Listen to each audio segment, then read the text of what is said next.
What I'm going to talk to you about is a couple of specific things. Content ideas, which is going to be for your blog and social media. It's quite high level stuff, so I'm not going to give you exact things that you can tweak because that's all obviously going to be relevant to your particular businesses. But there's lots of just general ideas that I can give you that can apply to anything you can produce, whether it's text or video. And also, and I think this is crucial at the moment, that certainly during lockdown, a lot of people were forced to move online. And even now, as we're sort of sliding back out to this kind of hybrid where we try and do as much online as possible, but there's some in person, I think there's a lot of things that we can do, specifically from a trust point of view, but also from an experience point of view, to help people experience our service, whether that's a product, a holiday cottage, or anything in between. And I think there's lots of stuff we can do with video and augmented reality to help bring that trust and allow people to interact with your product before they even see you. Certainly, I'm going through this myself personally with, we're looking at selling our house. And so a lot of that is often done online now with Rightmove and so on. But there's a nice little tool, which I'm going to show you, which a lot of people are using when they're selling their houses, which creates a 3D model of the whole house so people can walk through. You may have seen that yourself. So we'll have a look at some of those. Do ask questions. I think I've got, if there's something like you desperately need me to stop to clarify something, just raise your hand and I'll then put your mic on and talk to me and we can clarify that. Or we'll answer questions at the end. Okay, so I'm not sure if you are able to do this, but maybe it'd be nice to find out who's here, what sort of businesses we have, and maybe if you just put in the chat your name, company, maybe a little bit about how you help people. And I'm particularly interested about what you've done differently during lockdown. You know, things that you've come across that have either benefited your business in a way you've done it differently. Put that in the chat, and while you do that, I'll just tell you a little bit about me.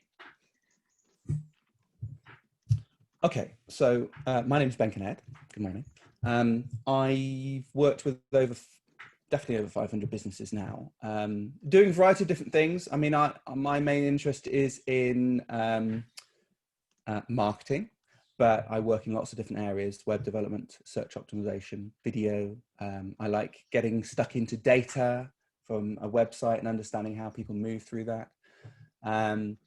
I'm the host of a podcast that goes out every 2 weeks called the Inventive Marketing Club. And, you know, it's taken me about 9-10 years to realize this. And I don't know why. You know, I very much enjoy technology and working with people and helping people through things, but I didn't know exactly what I enjoyed about it. And what I enjoy, what I've come to learn is that I really love working with people to help them overcome hurdles, become more effective at what they're doing. It doesn't actually have to be in marketing. I get so much joy by just working with a business, helping them with their email. You know, they've been struggling getting their email working for the last 6 months, and I can just help fix it for them. Or they just don't know where to turn. You know, they're just pedaling really in a stationary position, not doing anything with their business. And it's quite nice just to have someone to talk to who can say, actually, that's a really good idea. Why don't you try that? Or you've got some really good resources here you're not using. So it's taken me a long time to learn. I actually just like working with people in their business to help them overcome things. Now, I can't see the chat, Charles, for some reason. Let me see if I can bring it up here. Here we go. Just me being silly. Great. So we've got a couple of people here. We've got Nikki, freelance copy editor and proofreader. Hello. Thanks for coming. Small business, improve their written communication and increase their authority. So yeah, very relevant to some of the things I'm talking about. Obviously, you're going to take that a lot further and dive into it with them.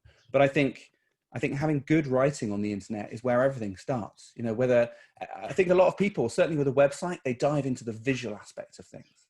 And certainly for me, the visual stuff is what grabs people's attention. But I think the good copy can really hold their attention and certainly develop that trust. Who else have we got? I missed Louise, actually. Let me go to Louise here. So you're graphic design by Louise. You work across print, digital, web design and video, a bit like me, so you like a lot of different things. And you do small or large stuff. Great. Louise, maybe add what have you done differently during lockdown, if at all? You know, I haven't really changed actually, because a lot of stuff I do is online like this, but maybe you've changed. There's something different that you've done.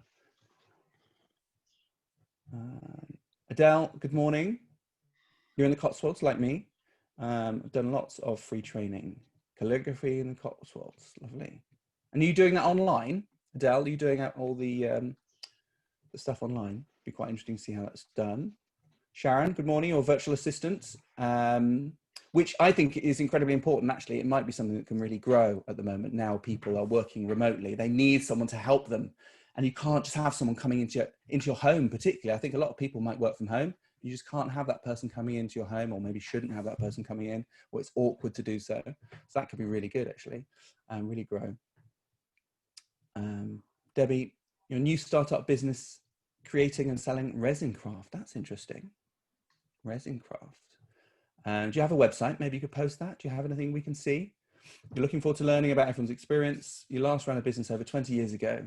So things would have changed, but I think the essence of business and building relationships with people who want to buy, who you can help, I think that hasn't changed. I think people are still people, but maybe the way we can communicate with them has. Nadine from the Woodland Wellness Centre, meditation, life coaching, and delicious cakes. Well, I'm there for that. Excellent. I'll just do a couple more. Anna, you're a life coach, specialize in self-care, avoiding burnout, which is crucial. The amount of, in fact, on the previous podcast I did, there's a few people that I've spoken to, and some of the key stories from them is burnout. You know, they're working in a big city and they get burnt out. I'm like, I haven't felt that yet. And maybe I'm not working hard enough, or I'm not working too many hours, but it seems that the correlation to me is that they're so subsumed by their business and their customers, which is great for the customer, but it's not for them over time. Or even worse, they've got a boss who they feel is either driving them hard or they feel is. So that's probably getting bigger, a bigger area. Great. Sorry, I haven't got time to go through all those, but maybe we'll pick some of those up later. Thank you very much. Okay, let's go back to this. So as I said, I cover quite a few areas. In fact, I'm a bit of a jack of all trades, but a master of a few. And I tend to, in the marketing I do, cover a few different areas, from understanding the customer, which I think a lot of people don't ignore, but it isn't the fun part. People want to dive in and start making stuff, writing stuff. But I feel that really helping understand the customer and who you're trying to talk to is going to make a lot of things easier. So it's worth investing that time doing it. Then the engagement process, and that's where a lot of people jump in. And that's everything to do with communicating with your customer and helping them buy from you. I really don't advocate selling, as in pushy selling. I'm much more about helping people to buy, show them what's on offer, helping that align that with the problems they already have, or the things they want help with. And then if they're interested, helping them buy that, which brings us on to convert. And it's about how you can do that in an efficient way for you and the customer. So hopefully it's a very natural process. It feels very comfortable. If you want to find out more about that, I've actually got another free workshop called Marketing Boost, where I spend about 45 minutes going through those in a bit more detail. It's quite fast. It's probably one of the fastest workshops I do, because I actually want to pack quite a lot in, a bit faster than this one. But if you're interested, you can just join my free club at the end to find out more about that. Okay, so on to content. And it'd be interesting actually to see what Nikki thinks of this. But for me, great content is really important. And I think for me specifically, as a person who provides a service, it can provide an insight into the business and me, and also crucially provide credibility that I know my stuff. And it was actually something early on when I started the business, it was one of the hardest things to do, was to actually go out there and write or produce good, useful stuff for people, whether that's answering questions or short videos, whatever it may be. But with practice and time, it has been one of the biggest things I can do. And I lump content, I lump what I'm doing now. So providing a workshop to you guys, that's content that I'm putting out. I'm just having to do it live, but you could equally take this particular presentation and put it into little bite-sized pieces on social media. You can make a video out of it. You can do lots of different things. So I think investing your time in producing good content that people find useful can really pay back. So it's worth doing. So hopefully you'll find this useful. The key thing I find is to, whatever you're producing, is to try and help people. People come to a company or a product or a service to solve a problem. I mean, I talk a lot more about this in the marketing boosting, but people will come to you to solve a problem. They have an issue. You don't just impulse buy things. There's always a reason and some lead up to it that leads to that impulse purchase, if that's going to happen. But I always feel if you can help people achieve something, solve a problem, support their life goals, that's the best way forward. So when you're thinking of that, always, when you're thinking of your content, design your content in a way that's going to help people do that.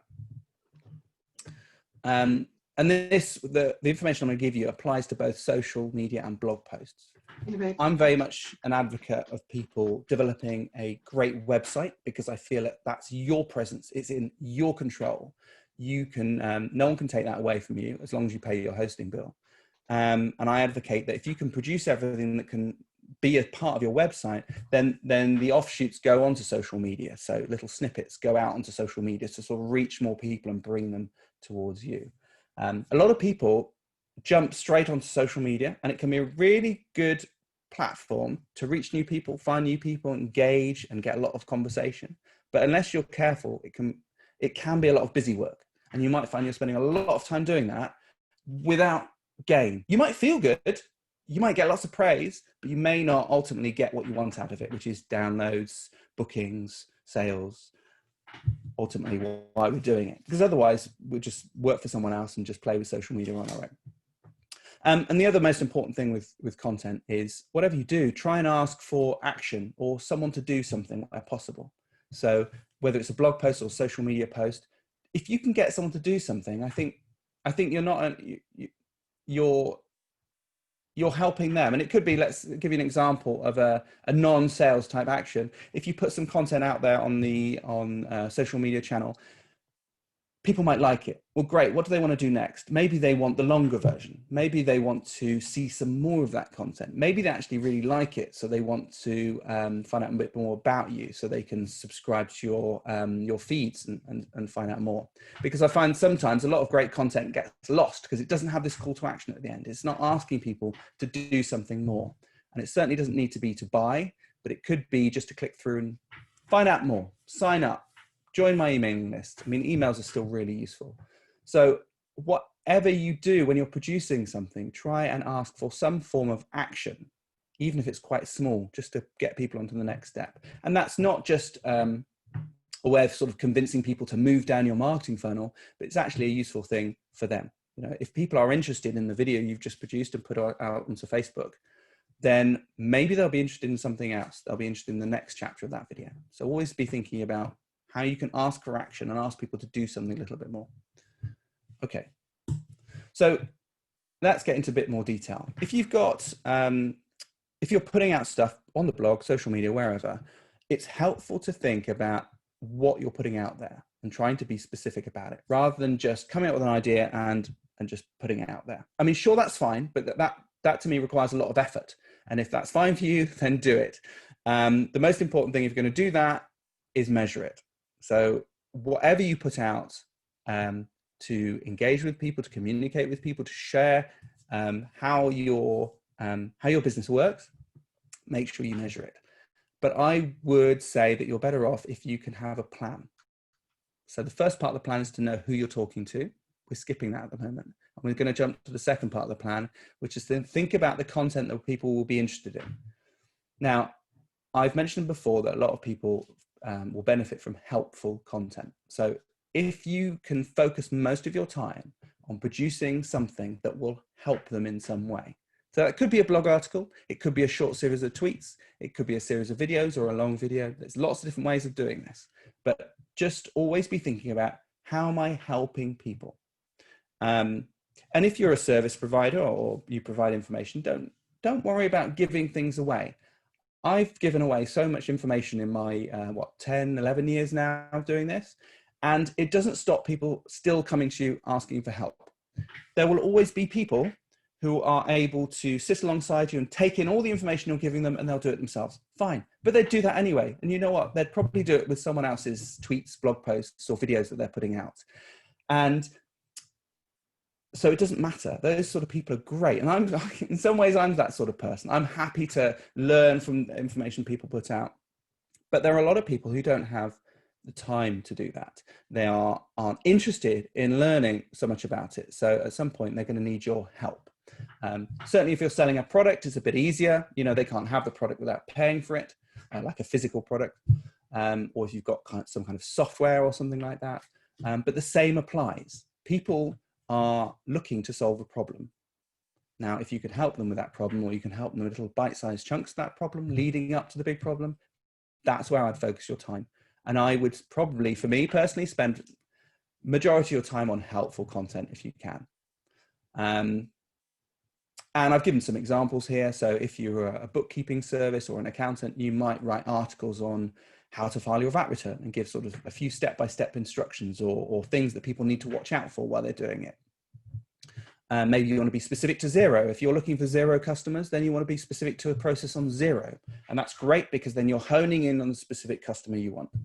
How to plan your cash flow. That could be a great series. You could do a multiple video series with accompanying blogs and tweets going out. People can follow along to that. And that's great. People go, oh, not only do I feel a bit more comfortable about how I might approach doing my cash flow, but they'll realize how hard it is and they'll need some help. And because you've given them everything they need, they feel that there's more trust implied with that person. It's just taking them one step toward to be closer to you. So helpful content is where I spend most of your time if you can. And then we move on to topical content. This is the bit I actually find most difficult. I don't know why.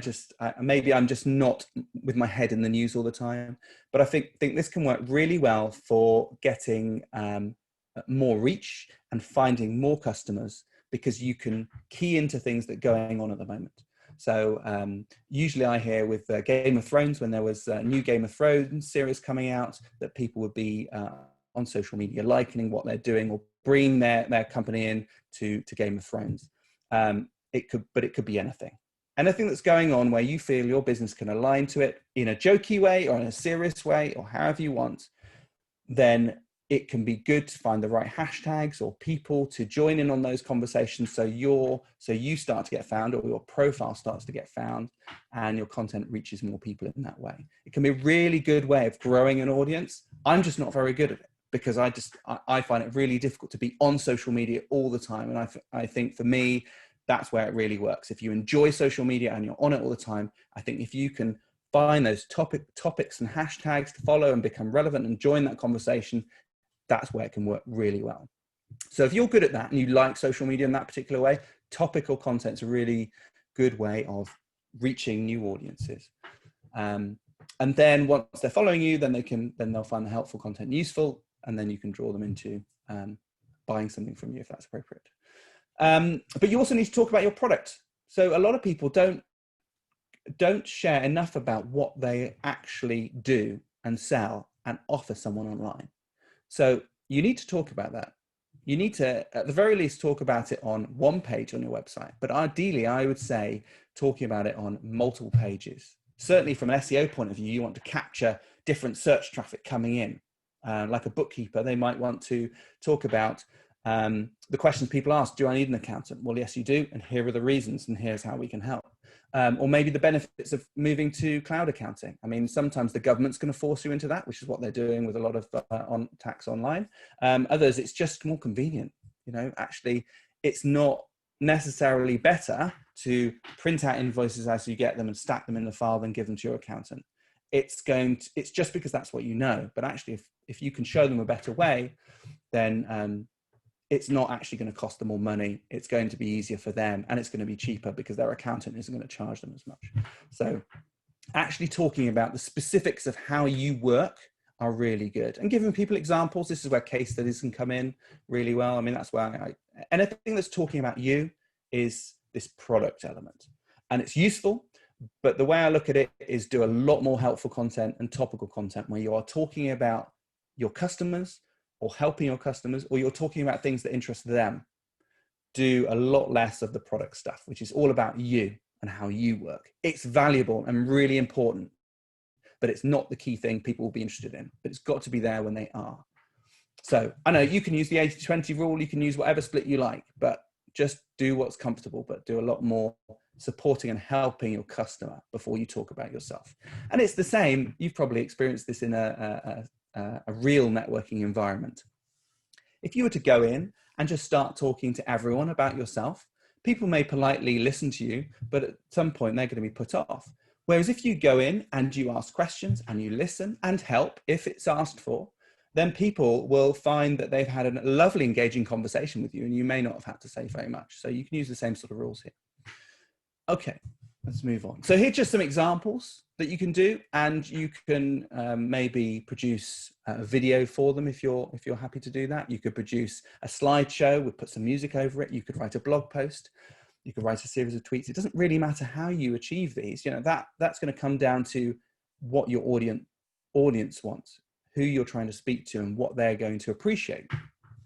But some good ones here are help someone, hints and tips. They're usually quite easy. And if you can't think of them yourself, ask customers.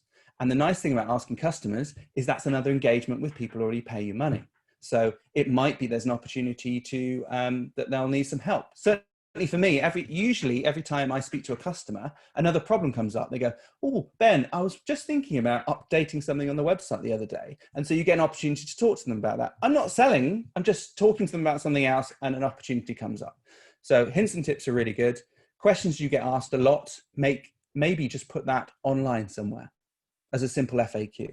Maybe you make them videos. I know, I don't know if you can see here, but if you look on the right-hand side, you've got a blue video that says, how long can I save video footage for? That's Aaron, one of our clients.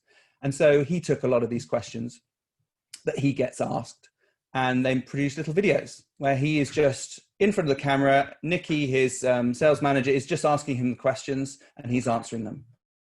And actually there's a really good lesson there in terms of how to produce content, because I hope Aaron won't mind me saying, but he's a little nervous in front of camera, like a lot of people.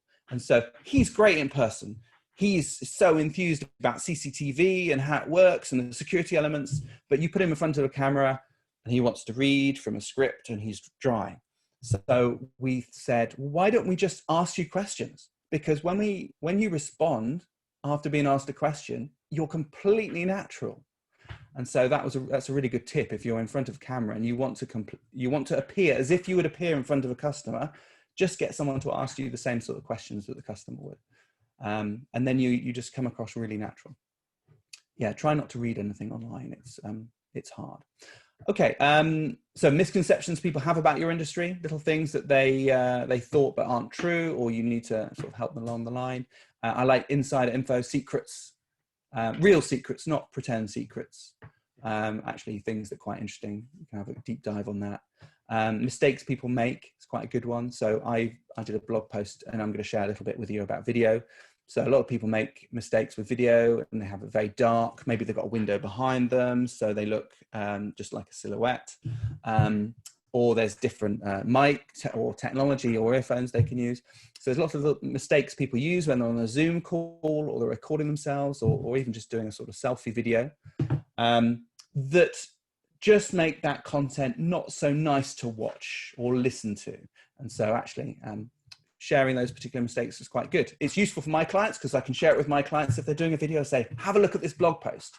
It's going to help you, but it's also useful for people who don't know me, who I can share it on social media and they'll find some useful information and maybe along the line become clients. Lots of things here, things you wish clients knew. This is actually quite a good one. And I stole that idea from a guy called Jonathan Mahan, who worked for this video company.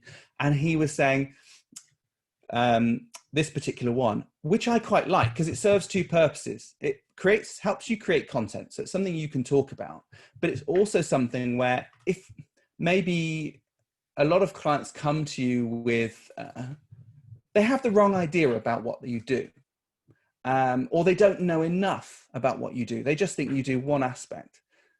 So writing or producing content that shows them the full breadth of what you do is not only helpful to them, could be interesting to them, but also may win you more business because people, and it could be your clients reading this, not just new prospective customers, well, we'll see that you do a lot more than maybe just the one service you do. And I found this a lot. You know, a lot of people might know me for developing a website, or I just do social media. And unless you share that you do all of these different things, they're not going to know. Anyway, so there's lots of different things here. I'm not going to rattle through them all. I will, Charles, make sure that you've got a copy of this presentation to share with everyone. So if there's anything you want in more detail, you can do. Maybe there's even the recording as well. That would be great. Yeah, thank you, Ben. So I'm going to just talk a little bit more detail about the different steps I use when I'm sort of planning content, and I'm going to look at it from a website blog perspective, but you can use a lot of the same ideas for anything you do. So the first thing I do when I'm trying to think about the content is, obviously I've given you some ideas of questions, but you just want to first just start by dumping them out of your head, writing them down. I'm sure you're all used to doing this, just writing out a list. When you have no idea what to do, just write a list. It's the best way of clearing your head. And you've probably found that when you start writing that list, more things come out of your head because your head isn't holding those ideas anymore, and it's able to think of more ideas, because brains work really well like that. So first, write everything down and then start looking at other relevant topics. There's a great tool I use for helping to do that, and it's called answerthepublic.com. And you can see a picture of it in the background there. And what you can do is you can type in a keyword like bookkeeping, and then it gives you loads and loads of questions that people ask in and around bookkeeping. It's brilliant. It's a really good tool. There's lots of other different ways of doing this. You could just type in a particular question on Google, and Google's going to come up with some ideas, other ideas about what other questions people ask. But I found a really good place to start is answerthepublic.com. Not all the questions are going to be great, but the one thing you do know is that they have scraped this information from Google. So we know that people have asked these questions into Google. So that gives you some idea that people are actually asking them. They're not just made up. So that's a really good place to start. Once you've done that and you've got a huge list of topics, maybe you've even broken them into several different topics. You know, for me, I might do one on maybe marketing strategy, web development, social media, video, whatever. You've got different channels of slightly different people who are interested in those. Write all those topics down. Once you do that, you then want to find out what your competition is. And if you're mainly for social media focused, you need to go on social media and start looking for keeping your eye out basically for these topics and what people are writing. It's so much more difficult to do it on social media because it's a bit more difficult to search through, but you can do. But I would just start online, start typing in some of the questions that people ask and seeing what comes up. Look at the top 1 to 3 entries and see how they're answering it. Are they good answers? Are they using video? Are they how much are they writing? Because what you need to do is be better than that, certainly from an SEO point of view. And then you want to make sure, are you adding value? Is what you're writing going to be any better than what's already out there, or are you just polluting the internet with more of the same stuff?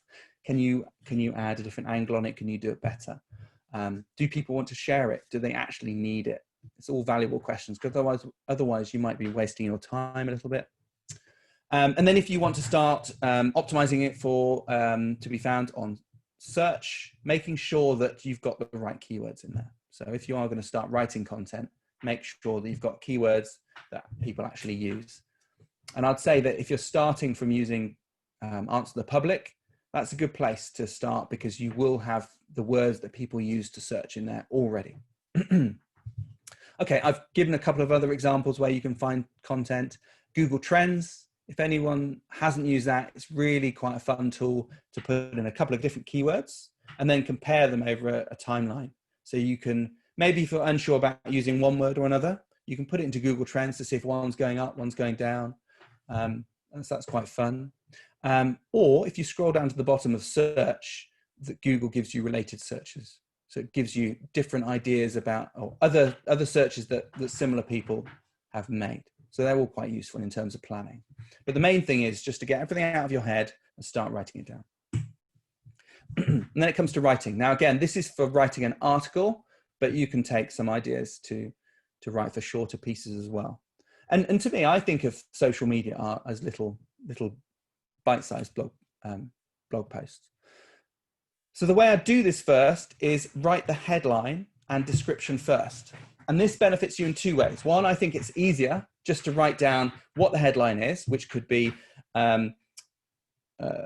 best ways to manage my cash flow, or 10 best ways to manage my cash flow. And then you write the description, which just gives people a bit more information on that. So learn the 10 best ways to manage your cash flow, and then so you can become a business, so you can run your business with confidence and whatever.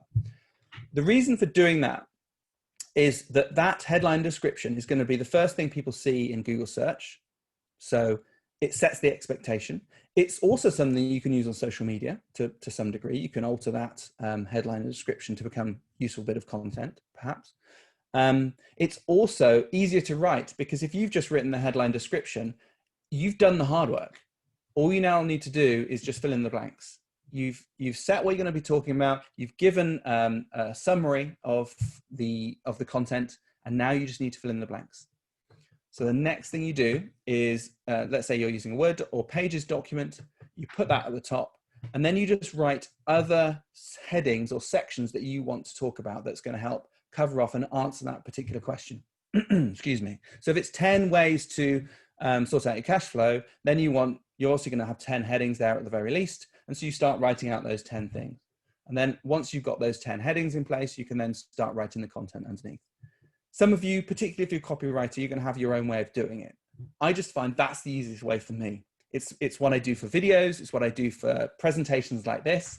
I'll start with my headline, then add the bullets or the key sections, and then put the bullet points in between. It's the easiest way for me. You may have another better way of doing it. Something that is important though, when you're writing, and I found this a lot with people. I'm not a writer myself, but I do look at a lot of people's copy. And what I found is that people don't get to the point quickly enough. And that can mean you could have a great article, but the good stuff is further down. What I would do is try and make sure the conclusion, or at least something interesting, is right at the beginning. And a good way to do that often is to just write as normal, write everything down, don't edit yourself to begin with. And then take the stuff you've put at the end and put it at the beginning. Almost just flipping that last paragraph with the first paragraph makes better copy almost every time. Not always, but often every time. Just taking the last paragraph and put it at the front, and the first paragraph at the back is better, because it's not that none of it is interesting. It's just people, when they're reading, specifically on anywhere, aren't going to devote the time to something unless they find it useful or interesting to them. So if you can get that across really quickly, then you're going to draw people in. And you're basically just saving them time, you know. Make sure you write for your customer. So that's why it's handy to know who they are. Make sure it's remarkable. So it's got to be interesting. It's got to be something ideally where people are going to go, bloody hell, that's good. I've got to share that with someone else. It's not always going to happen, but that's what you really want. That's what you're aiming for to make it remarkable. And then, as I said before, ask for action. So ideally, where possible, ask people to do something. So read something more, sign up, and so on. And then SEOing, or doing search optimization on your work, very specific to website stuff. But make sure that if you want to be found for specific keywords, that must go in your main heading and title. It must, otherwise it's very difficult. It's not impossible to be found for those keywords, but it's difficult. Make sure you've got a variety of different content. Ideally, where possible, have the headings, have bullet points, have lists, have videos if you can. Other people's to begin with if you haven't got your own, but ideally make your own on your own YouTube channel. Images, and images with alt text in them. Does everyone know what alt text is? No? So alt text is just a way of describing an image in text. So it's called alternative text. And if you think, if you have low or no vision, you won't be able to see images or see them clearly. So alt text is often put against an image and is used by certain browsers and speech readers to read out and describe that image in text. So an automated voice will just read it out for you. So that's great. That helps with accessibility, but it's also really useful for search optimization because it helps Google understand what's in that image. Ultimately, Google will understand what's in the image without you telling it, but it doesn't quite at the moment, or won't always get it right. Also, if you write your own alt text, you get to choose how you describe that image, And if you can add keywords in there as well, if it's possible. What else is useful here? Link out to landing page. Yeah, so if you're writing a blog post, you may have, depending on how you set out your website, you may have one page where you really want people to go to. So it's like your main sign up page, product page, booking page, whatever. It's the main landing page you want people to go to. So if you're writing a blog post about that particular subject, make sure you link people through to that landing page. And that can be in the call to action at the end. You know, if you're interested, why not book now? But it could also be, and ideally if you can, in the first paragraph. I've got a little bit on Yoast there, but I won't talk about that. I don't think we've got enough time. But if anyone's got a WordPress site and they need to do more SEO work on it, Yoast is a really good plugin for WordPress that allows you to edit a lot of things that otherwise are very difficult to edit. Ultimately, what we're trying to do, specifically for the web as well, is we want to, compared to our competition, create a page that's 10 times better, or replace that with much, much better than pages being shown in the search results.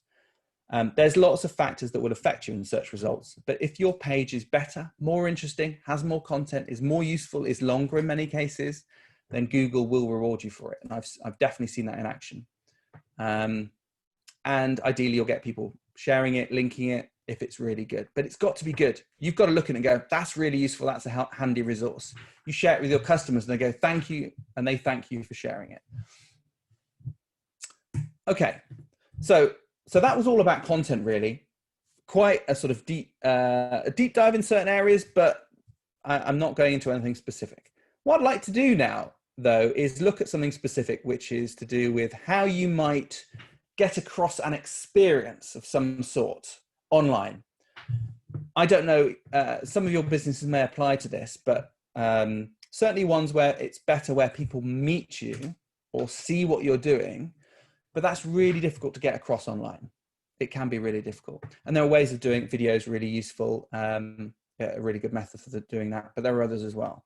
And I just really want to talk about different ways that you can help people experience your product, your service, your holiday cottage, before they actually buy it. And the reason for that is that they will feel that they're going to understand what you're selling, whether it's valuable to them, whether they trust you, and all sorts of things can be overcome a bit more quickly in video like that. So let me give you some examples, and hopefully the videos will work on this as well. So if you're a service and you, like me, I mean, I do a lot of remote stuff. I know Nikki, copy editor, would probably do a lot of remote things as well. Videos might be a good way of sharing information about what you do and how you help people, giving tips and so on. But you've got to feel comfortable on camera. You've got to look as good as possible on camera, because while it's nothing about what you actually look like as a person, you don't want the quality of the video to distract from the message you're trying to give. So where possible, you want to make sure the face is brightly lit up as much as possible. You want to try and reduce echo, because it's really hard to hear people when there's a lot of echo, or even a little bit of echo can make things difficult. You want to try and talk directly to the camera rather than down to a little window that's on the corner here, because that, again, that's disconcerting, particularly in a conference like this. You know, there's lots of people. I can see you all looking at me because you're looking at the screen. Well, if I've got your images down here, I'm not looking at you. You think I'm not paying attention. I don't care. And it's weird because it doesn't really make any difference. There's such a small difference there, but it does to you. It does feel different. Like you, I mean, everyone's got this down to a T now with Zoom etiquette, but having everything on mute unless you're ready to talk.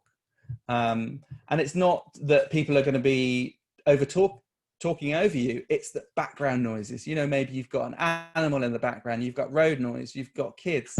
They're all things we have at home. It's totally fine.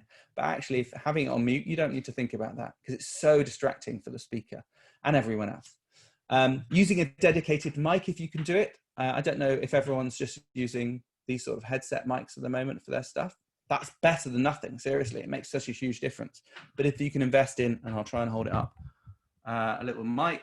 This was about 100 quid, which may be expensive for some of you. Not, I mean, I use it a lot, so it's not. It's also great because I can plug it into my iPhone, so I can take it with me if I want. It's not the best mic in the world. There are certainly better ones, but it's cheap and it works and it's portable and it works for a variety of different things. So looking for a dedicated mic, certainly if you do a lot of this sort of work, and practice, makes a huge difference. Now, let me just, oh, there's something else. I don't know, we're on Zoom at the moment. And if you make sure you've got the latest version, it actually has a feature, adjust for low light. I don't know if anyone's seen that. If you dive into the preferences or options and have a look at your video settings, there's something called adjust for low light. And you can see the difference it makes on mine. It looks like I'm in a studio. It's so nice and bright and lovely. Well, it's one of the things Zoom didn't do for a while, is compensate for those dark corners. It's made such a huge difference just turning it on. I mean, I've got lots of bright light here, but it actually really works really well. So yeah, if you aren't using that, definitely have a look into it because it makes such a huge difference.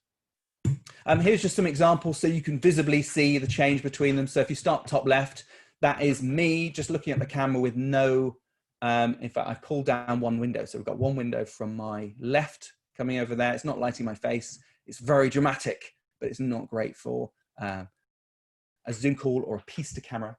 But you can see as I start adding lights, it makes a difference. So I turn on a lamp in front of me, which is great, adds some color. And then I open both windows, that makes a difference. Both windows and lamp, actually I'm starting to look normal, how I see myself, but the cameras don't. We talked about looking at the camera. I see this so much. In my podcast, I used to do a lot of interviews, and there's so many people who would be looking down at me in the little video window. It's like, no, just look up a little bit. I mentioned Jonathan Mayhem before. He gave me another idea, cheat notes. So, you know, this is a reminder that I've got to talk about Zoom and the 5.2 version. Write it down on a little note. I mean, I know a lot of information, but I'm not going to remember everything, and surely you're not too.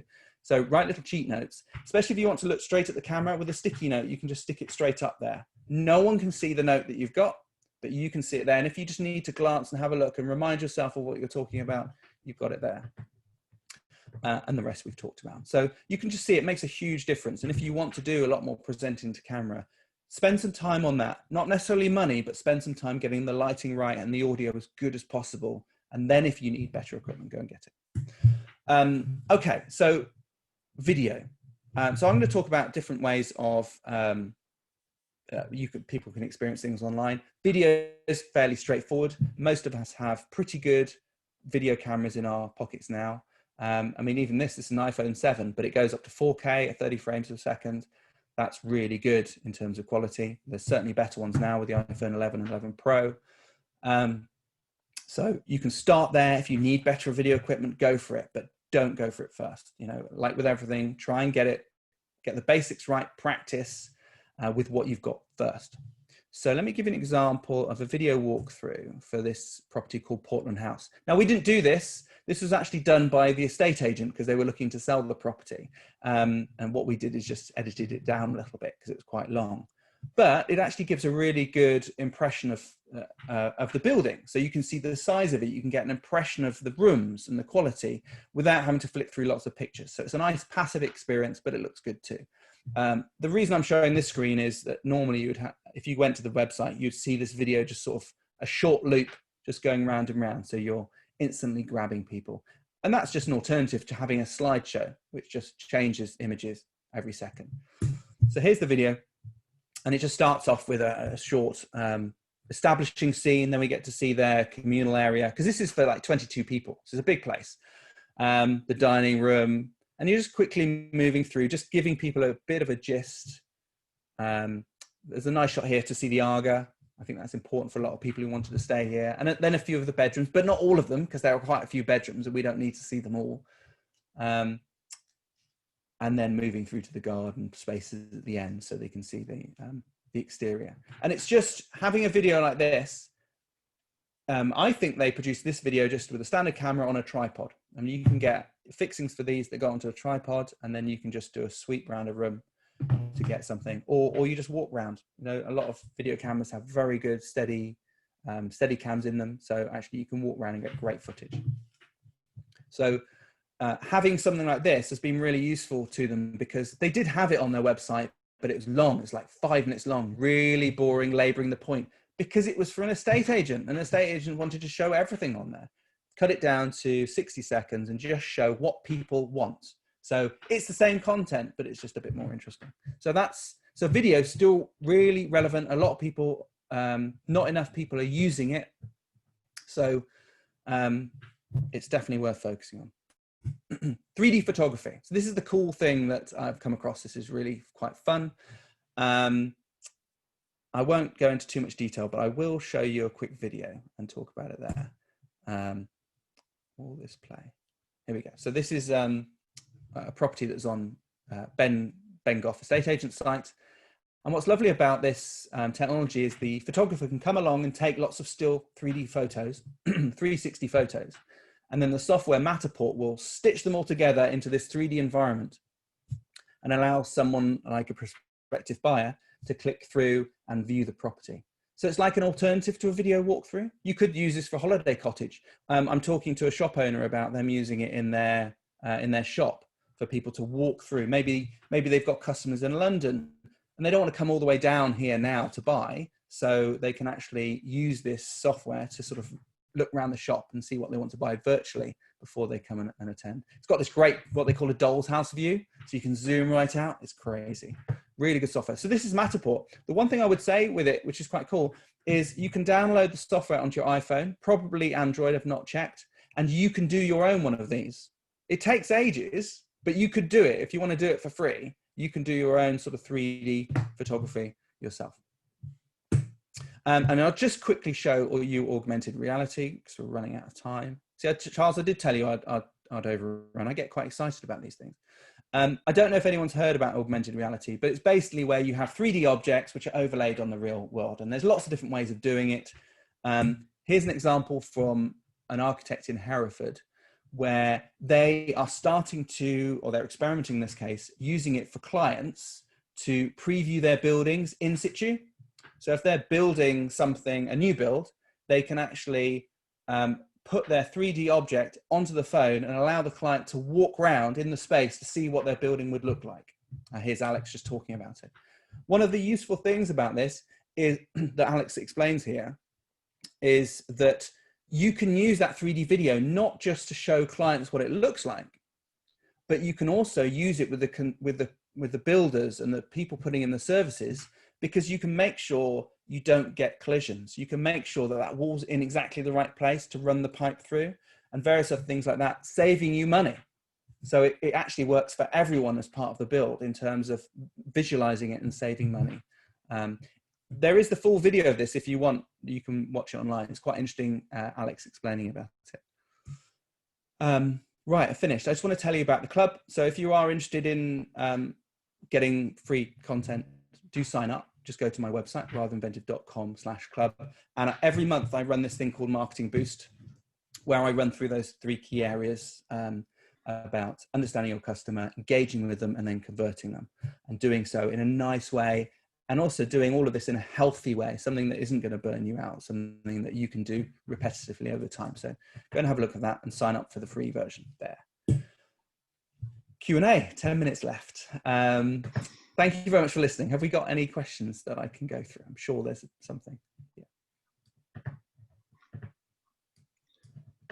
Let's see if anyone wants to ask a question about anything I've got here. Just yes. So Anna, do you want to turn your mic on? Yeah, hi, thanks for that.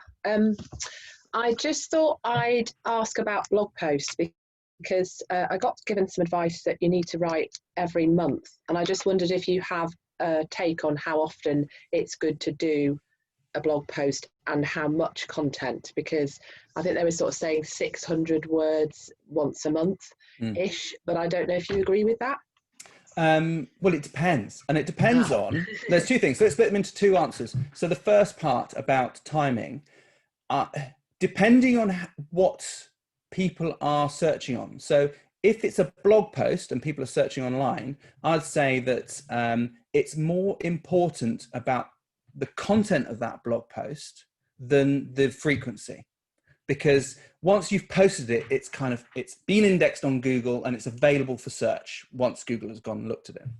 So the frequency is not so important, but how new it is, the recency of it is. So if Google is comparing your blog post against other people, all of the factors being equal, it might be that the recency of your blog post is more important if everything else is equal. Going back to the second part of that question, the length of it, that really depends. Honestly, it depends on the competition.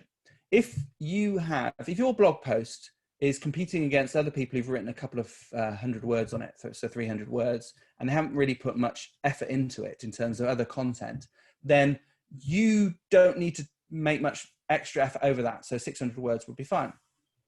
If you are producing a really important piece of content and a lot of other people have done the same thing, you need to write much more. So you need to produce a great video to go along with it if you can, images to illustrate the point. It's not about the number of words, it's about the amount of relevant content you can get into there, which obviously means you have more words. But you've got to think, if I'm making a blog post compared to someone else, it has to say more and be better and more authoritative than them. So there is no, I mean, it's fine. Yeah, if you want to have an average of 600 words, I think it's a good place to start. It certainly is a good idea to say you can't just get away with a few lines. However, if you're posting blog posts that ultimately get shared on social media, and for me, I do a bit of a mix of deep dive blog posts and short ones, then there's nothing wrong with writing a short blog post where you're commenting on someone else's blog or video that you've seen. You embed that in and then you put your comment on there and you share it on social media, because effectively what you're doing is making a social media post. So it really depends who it's aimed at and what you're hoping to happen from that blog post. Does that help? And does it, yeah, no, it does, definitely. And I just was thinking that I much prefer posting, I'm the sort of person I much prefer posting 3 sentences on Instagram nearly every day than I would doing a 600 word almost essay once a month or however often. I tend to, the energy goes a bit, it sort of dives. So it's, I guess it's finding the balance, isn't it, for each person and what they're doing. Yeah, but you could take, there's nothing wrong with taking what you put on Instagram and putting it on your blog as well. A blog doesn't have to be long. And if it stops you writing the blog, make it shorter. The best thing you can do is keep writing, get used to that, and you'll build up the habit of doing it. And if it's just very short Instagram posts, length, it might be that your real blog post is actually, you'll look back on that and bring them together into some coherent story. Habit's the most important thing. Anyone else? Well, just Adele speaking. Can you hear me, Ben? Yes, hi Del. Lovely background. Hi. You actually in San Francisco? Thank you. No, in my dreams, Ben, in my dreams. Just going on from that, have you got any statistics about which social media platform is the most used? I know Instagram's pretty heavy at the moment, isn't it? But I've never really done any blogging because I haven't really felt that I would need to. There's only so much time you can spend on social media content and developing it. Yes. Well, yeah, it depends who you are. Some people are happy to spend lots of time on it. In terms of stats, no, I don't. I used to keep up to date with that a lot more, but I found it, to me, doesn't really impact on what I do because they're useful numbers, but it doesn't make a difference. What makes a difference is where your audience are. So if your audience are on Twitter, that's a small platform, but if that's where they are, you need to go there. Yeah. I mean, both Facebook's one of the biggest, so most people are on there, a lot of active users on there, but people who might see your content, but they might not be the people who resound with your content, who actually do something with it. Instagram certainly is a bit hotter than that at the moment.